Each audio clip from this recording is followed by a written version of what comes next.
네, 굿모닝 인포믹스 함께하고 계십니다. 이코노미스트 김한진 박사와 함께 시장 얘기 또 이어가 보겠습니다. 박사님 어서 오세요. 네, 안녕하세요. 안녕하세요. 이번 한 주 시장에서는 좀 하루하루 약간 10월하고는 분위기 좀 다른데 이런 분위기들을 좀 감지하면서 안심했다가 다시 걱정했다가 뭐 이런 분위기가 좀 있었던 것 같아요. 근데 사람인지라 걱정이 막 들어왔을 때 뭔가 이 기회에 사야 되나? 이런 생각을 해야 되는데 걱정을 한번 하기 시작하면 계속 이런 상황이 이어질 것 같고 또 환호할 때는 계속 또 환호되는 상황이 이어질 것 같고 막 이래요. 좀 중심 잡기가 어렵네요, 박사님. 네, 네. 뭐 투자 심리가 그렇죠. 네. 항상 뭐 오르면 계속 오를 것 같고 그러니까요. 빠지면 계속 빠질 것 같고 사실은 뭐 올라가면 조금 더 이렇게 공격적으로 지금 우리가 전략을 취하는 게 지나고 나서 보면 그러니까요. 항상 맞습니다. 주가가 올라간다는 것은 그 배경에 이유가 있잖아요. 배경과 이유가 있기 때문에 다만 이제 우리가 생각해야 될 것은 이제 1번 올랐지만 아직도 저평가돼 있다. 올라서 조금 비싸다. 올라서 터무니없이 비싸다. 이 세 가지 중에 어느 쪽인가를 항상 고민해야 되겠죠. 지금 어디예요? 좀 뭐 올랐지만 좀 비싼 상태다. 네. 아직 터무니없진 않다. 네. 그 기준이 있습니까? 우리가 흔히 뭐 말하는 PER 뭐 이런. 네. 네, 사실 뭐 PR도 뭐 함정이 많지만 네. 그래도 우리가 좀 합리적으로 생각할 수 있는 부분은 뭐 밸류에이션 지표죠. 네, 그래서 기업들이 계속 돈을 벌고 있냐라는 게 이제 첫 번째 팩트 체크고요. 두 번째는 그런 기업들은 돈을 벌고 있는 것은 맞는데 한 2, 3년 정도의 돈을 벌 것까지 뭐 지금 주가에 프라이싱을 하면 뭐 그 정도는 합리적으로 봐줄만 한데 예를 들어서 5년, 10년 후에 발생할 이익까지 앞당겨서 지금 주가에 반영하고 있다면 그것은 거품이다라는 것이죠. 뭐 일례로 메타버스 뭐 지난 뭐 몇 년 전에 한창 뭐 유행을 해서 우리가 그런 주식을 밈 주식이라고 하는데 그런 밈 주식의 특징은 결국에는 너무 많은 미래의 꿈을 지금 당장 일어날 것처럼 지금 뭐 현재 주가에 반영하면 그게 이제 사람들은 훗날 지나고 나서 너무 이제 과열을 지나서 거품이었다 이렇게 정의를 하죠. 그러면 박사님 이번 한 주의 시장을 하루하루 좀 웃게 하고 다시 울게 하고 했던 요인들을 좀 크게 보면 뭐 굵직한 이제 기업의 증권사 미국에서 이제 CEO들이 1, 2년 내에 향후 주가가 10에서 15%뭐 조정받을 수 있다. 뭐 이런 얘기라든가 아니면 AI가 좀 비싸다. 뭐 이런 버블, 요 걱정이 좀 이어졌다. 뭐 그다음에는 고용 안 보다가 고용 쪽이 좀 하루하루 약간 안심하게도 했다가 걱정하게도 했다가 뭐 이러기도 하고요. 좀 이번에는 좀 볼 게 많은데요. 네. 네, 원래 강세장은 뭐 의심의 벽을 타고 올라가죠. 의심의 벽을 타고 네, 올라간다. 네. 강세장은 뭐 정말 계속 의심 속에서 올라가죠. 그러다가 이제 마지막에는 이제 사람들이 강세장에 이제 도취돼서 거의 이제 뭐 너무 행복한 모두가 다 행복한 이제 그럴 때가 정말 조심해야 될 때고요. 지금은 뭐 약간 의심에 계속 의심을 소화하면서 가는 거죠. 거품과 과열의 차이는 이제 뭐 축구공으로 비유하자면 이제 축구공에 너무 바람이 많이 차서 살짝 뭐 의도적으로 공기를 빼는 이제 그런 정도가 적정한 수준으로 약간 뭐 탄력을 유지하기 위해서 그런 게 이제 과열에서 나오는 커렉션 한 5% 이내의 단기 주가 조정, 뭐 기술적 조정이라고 하고요. 지나고 나서 보면 이제 거품은 이제 빵 터져서 이제 아예 형체가 없어지는 거죠. 상당 부분. 그거는 이제 10% 이상의 조정 지나고 나서 보니까 그때 너무 우리가 조금 도취됐다라고 했을 때 이제 그런 현상이 나오는데 지금이 이제 그냥 건강한 기술적 조정이냐 좀 정말 이제 거품의 붕괴냐라는 부분에 대해서는 저는 지금 조정 보이면 오히려 오래 갈 것 같아요, 강세장이. 오히려 네. 지금의 조정이 더 오래 갈 수 있는 네. 어떤 토대를 네, S&P 네. 500 PER 23.3배와 M7 PER 31배 뭐 그 정도 되는데 이 정도에서 공기를 빼면 이거는 이제 강세장이 오래 간다는 신호로 우리가 받아들여야 될 것 같고요. 너무 공기가 빵빵해져서 이제 네. 터질 위험이 있을 때 네. 조금 빼주는 거군요. 네, 그래서 오히려 뭐 조금 편하게 가기 위해서 조금 공기를 빼는 이제 그런 과정이라고 보고요. 만약에 이제 여기서 조정이 없이 가면 단기에 끝나는 거죠. 예, 그래서 급하게 올라서 빨리 피크아웃 할래 아니면 천천히 다지면서 갈래 이 두 가지 선택의 기로에 있는데요. 사실은 뭐 이것도 상당히 뭐 뇌피셜 또 개념적인 이야기에 불과한 게 또 주가가 조정을 보이다 보면 때로는 뭐 좀 과격한 조정으로 이어질 수도 있습니다. 왜냐하면 뭐 주가는 살아있는 생물이기 때문에 말씀 주셨듯이 뭐 이런 걱정거리가 많으면 결국에는 주가가 조금 조정을 보이고 원래는 이제 펀더멘탈이 그렇게 나쁘지 않았음에도 불구하고 투자 심리가 망가지면서 한 뭐 4, 5% 지수가 빠지면 될 일을 10% 이상 빠질 수도 있는 거죠.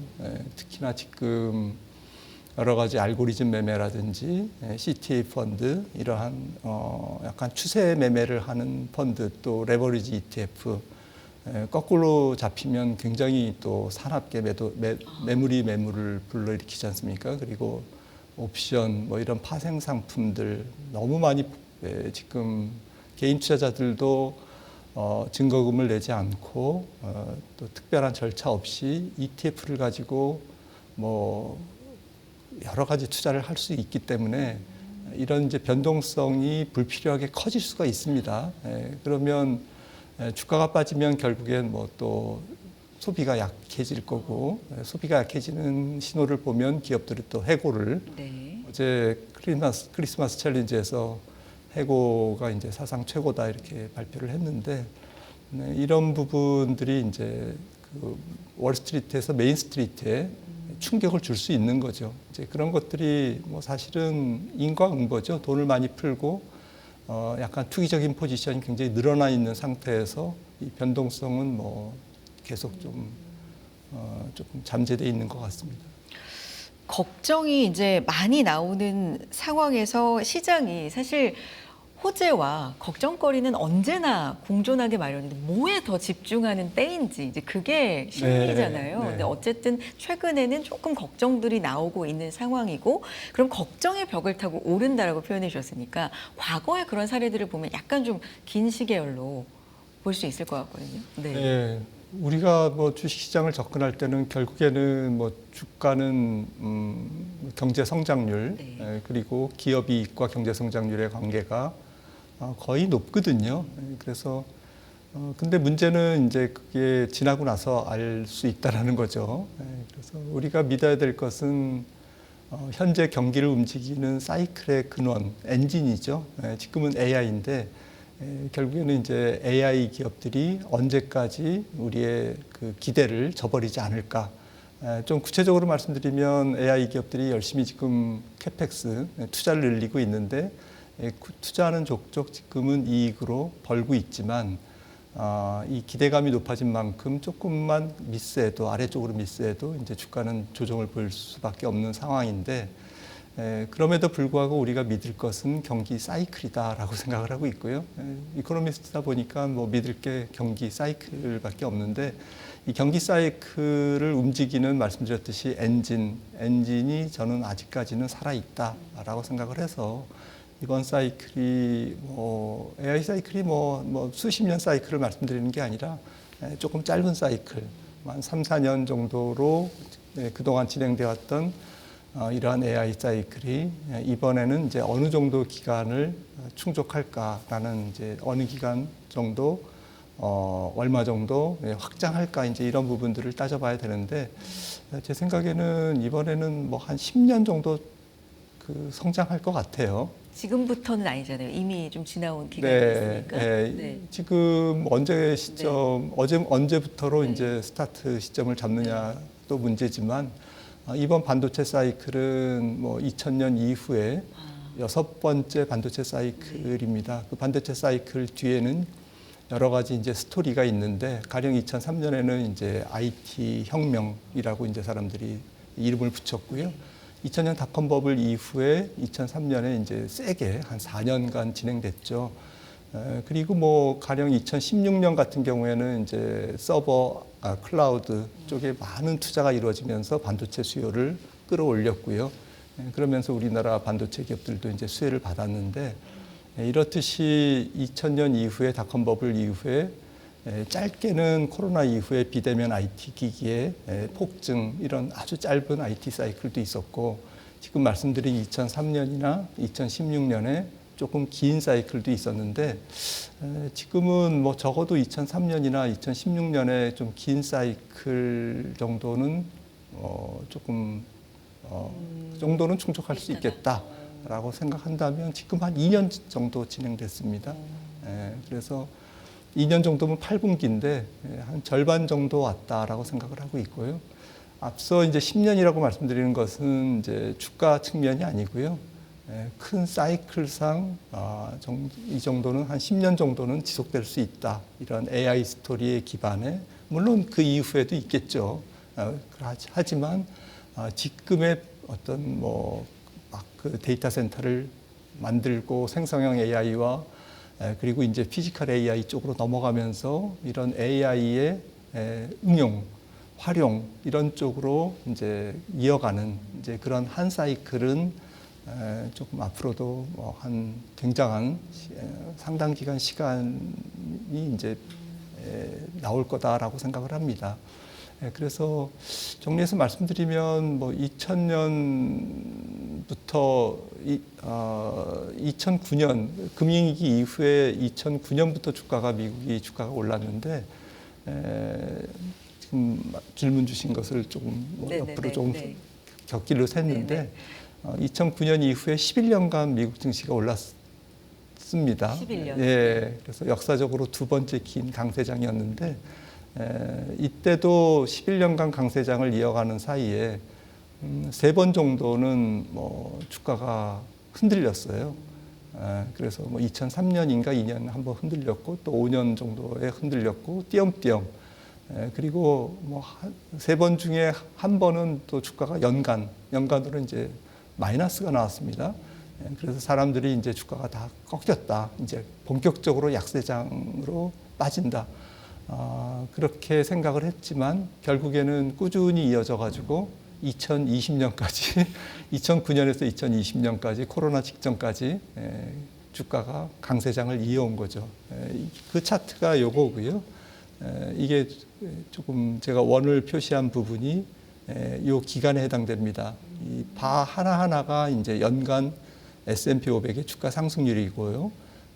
이 사람들은 오른 걸 파란색으로 하고 떨어진 걸 빨간색으로 해서 그 떨어진 해가 한 뭐 이건 좀 보이지 않는 부분이 이제 두 번이 보합이었고 한 번이 마이너스였죠. 그래서 뭐 우리가 역사를 돌아보면 결국에는 이제 경기 사이클과 그 사이클을 움직이는 기업들의 컨디션 그리고 조금 시스템적 리스크, 위험이 은행 쪽에서 은행 시스템에 위험이 있는지 여부 그런 부분들을 체크하면서 지금은 은행 시스템 쪽에 위험이 없는 것으로 지금 뭐 그것도 모를 일이지만 현재로서는 그렇습니다. 그래서 뭐 큰 걱정 중에 하나는 조금 제하고요. 오로지 이제 기업들의 컨디션, 기업들이 지금 투자를 열심히 하고 있는데 계속 수익으로 이걸 뽑아낼 수 있는지 여부. 거기에 대한 어닝 센티먼트. 결국에는 뭐 주가가 많이 올라 있기 때문에 이익 자체가 중요한 게 아니라 조금 변화율, 모멘텀이 조금 중요하겠죠. 그래서 기업들의 매크로보다는 기업들의 이익 모멘텀을 조금 더 집중해서 보시는 게 이번 만약에 마지막 랠리가 있다면 지금부터 내년까지 조금 강세장이 남아 있다면 이 강세장을 제일 효과적으로 효율적으로 대응하시는 분들은 톱다운 방식보다는 버텀업 기업들의 이익을 중심으로 이익의 변화를 중심으로 관찰하시는 분들이 위너가 될 것 같습니다. 정리해 보면 약간 하루하루 뭐 나오는 걱정들은 있지만 긴 시계열로 보면 아직은 경기 사이클 상에 있고 AI를 중심으로 보기 때문에 한 반 정도 와 있는 것 같다. 이것도 이제 10년으로 보신다면 약간은 보수적으로 보신 것 같긴 한데요. 반 정도 왔다. 네, 그러면 조금 더 기회를 볼 수 있다는 말씀이죠. 우리는 어떻습니까? 우리 증시. S&P 500 중심으로 지금 말씀해 주셨는데. 같은 맥락이죠. 사실은 AI 사이클이 우리나라 반도체 사이클이고 또 반도체 사이클이 앞서 말씀드렸듯이 2000년 이후에 우리나라 전 세계 반도체 사이클이 지금 뭐 6번째 지금 맞이하는 AI 반도체 사이클이기 때문에 이 사이클에 따라서 다르고요. 가령 뭐 우리나라 증시의 지금 주도주인 반도체가 여기서부터 반도체 사이클을 타고 조금 더 간다면 그렇게 걱정할 이유는 없는 거죠. 사람들은 이제 밸류에이션을 얘기하는데 미국도 밸류에이션이 상당히 왜곡돼 있다면 왜곡돼 있어요. 아시다시피 뭐 IT 업종하고 커뮤니케이션 서비스 이 두 업종이 이제 지금 빅테크라고 불리는 그러한 대표적인 두 업종인데 이 두 업종의 S&P 500의 시가총액 비중이 지금 45%입니다. 절반을 차지하고 있는데 네, M7이 33%나 그중에서 7개 종목이 33%. 그러니까 여기에서 무너지는 게 나오면 큰일 난다는 걱정이 이제 이런 부분에서도 나올 것 네, 같아요. 지수 예측을 할 게 아니라 M7에 엔비디아가 언제 우리의 기대를 저버릴까 이걸 고민하는 게 효과적이지 거창하게 S&P 500이 어떻게 될 거냐는 사실은 좀 어렵죠. 그래서 기업 중심으로 보는 게 맞다라고 말씀을 계속 드리는 건데 우리나라도 상당히 지금 뭐 삼성전자와 SK하이닉스가 지금 뭐 40% 정도의 시가총액을 차지하고 있습니다. 40%까지는 안 되나요? 아무튼 그런데 삼성전자는 그렇다고 쳐도 SK하이닉스는 지금 마진율 또 이익률이 굉장히 높지 않습니까? ROE가 40% 정도 되는 걸로 알고 있는데 그런데 반도체 사이클이 살아 있다면 이 두 종목의 시가총액 비중이 계속 올라갈 거고요. 다른 종목보다는 더 빠른 속도로 뜀박질을 할 거고 이 두 기업들이 반도체 사이클을 타면서 높은 마진율을 만약에 유지한다면 지금 PBR은 싼 거죠. 1.3배, 1.4배 정도밖에 안 되니까 이게 뭐 한 2배 정도까지 올라간다고 해서 이걸 거품이라고 볼 거냐라는 부분에 대해서는 저는 조금 동의하기 어렵고요. 과거에도 뭐 우리나라 코스피 PBR이 2배가 간 적이 없었느냐? 네. 있었습니다. 85년에도 있었고요. 2005년에도 있었고 우연치 않게 20년 만에 오는 그러네요. 네, 지금 85년, 2005년, 2025년 이 세 가지 국면의 공통점은 그 전에 돈을 많이 풀었다라는 점, 전 세계적으로 그 돈이 중앙은행이든 정부든 가령 뭐 2005년, 2003년부터 시작된 우리나라의 사이클은 우리나라 코스피 PBR이 0.6에서 2배까지 3배 리레이팅이 됐는데 잘 아시잖아요. 80년까지 2차 오일 쇼크로 79년에 폴 버커 연준 의장이 금리를 뭐 20%까지 올리고 그 다음부터 20%에서 1%대로 떨어졌거든요. 2000년대 초반에. 그게 이제 2003년부터 글로벌 경제에 조금 마중물 역할, 땔감 역할을 한 거고요. 그러면서 이제 우리나라 코스피도 0.6에서 2배로 이렇게 급등한 거고 앞서 말씀드렸듯이 2003년 사이클은 이제 굉장한 반도체 사이클이었죠. IT 혁명 사이클이라고. 지금이 이제 또 2005년 이후에 20년 만에 찾아온 그런 사이클인데 이 공통점이 좀 일치하네요. 네. 돈을 푸는 시기와 IT 사이클. 네. 그리고 금리가 낮고 돈을 많이 풀고 그리고 환율이 그렇게 크게 튀지 않고 에너지 가격이 낮고 그래서 뭐 삼적 효과가 항상 좀 이 세 국면의 공통점이었고요. 이번에도 뭐 저는 뭐 달러가 그렇게 크게 강하지는 않을 거라고 생각을 해요. 지금 뭐 불안불안하는데 연간 200억 달러 우리 투자 때문에 대미 투자 때문에 외환 보유고를 허니 많이 뭐 지금 논쟁이 많은데 제 생각에는 워낙 큰 달러 강세가 얼마 전에 휘몰아치고 지나갔기 때문에 이번에 그렇게 큰 달러 강세가 나오지는 않을 것 같고 달러 인덱스 기준으로도 한 100에서 100 정도, 지금 100이죠. 100 정도에서 조금 왔다 갔다 하는 그런 정도의 최소한 달러 강세는 나타나지 않을 것이다라고 저는 믿고 있습니다. 그 달러가 이제 100선에서 이번 주도 99 갔다, 100 약간 위로 갔다 이렇게 움직이는 많은 달러, 그러니까 아주 강한 달러 강세가 아님에도 불구하고 원화가 좀 더 약세가 되는 측면을 좀 신경을 쓰고 있는 것 같기는 한데. 네, 여러 가지가 겹쳤죠. 엔화도 치솟고, 그리고 조금 뭐 우리나라 관세 이 불확실성이 지금 외환 보유고의 문제가 아니고 사실은 이제 지금 4,200억 달러에서 나오는 수익으로 가지고 이제 200억 달러를 다 커버할 수 있는지 여부. 만약에 이제 뭐 절반 정도 야당에서 주장하는 것처럼 200억 달러 중에서 지금 뭐 나오는 게 한 100억 달러 정도밖에 안 돼. 그러면 이제 100억 달러를 헐어서 이제 투자해야 되는데 정부 입장은 아닌 것 같아요.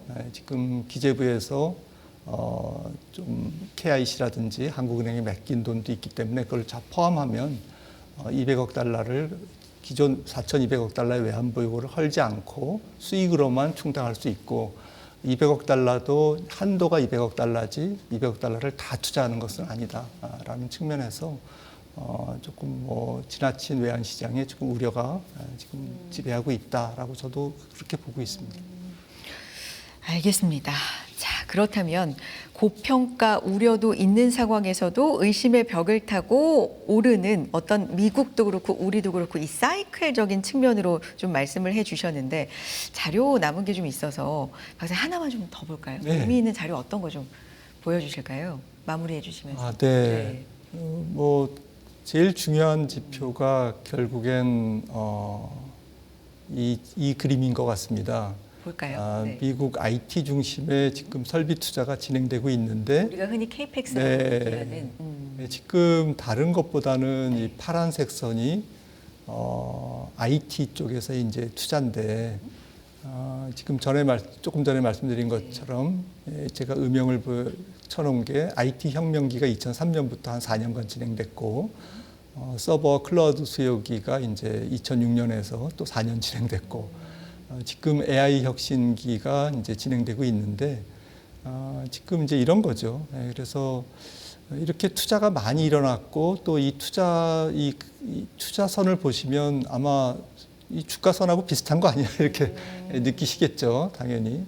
그래서 이게 지금 많이 올랐다고 해서 이게 지금 꺾이는 이 캐펙 사이클이든 IT 사이클이든 AI 사이클이든 주가 사이클이든 그렇게 단정하기는 어려울 것 같습니다.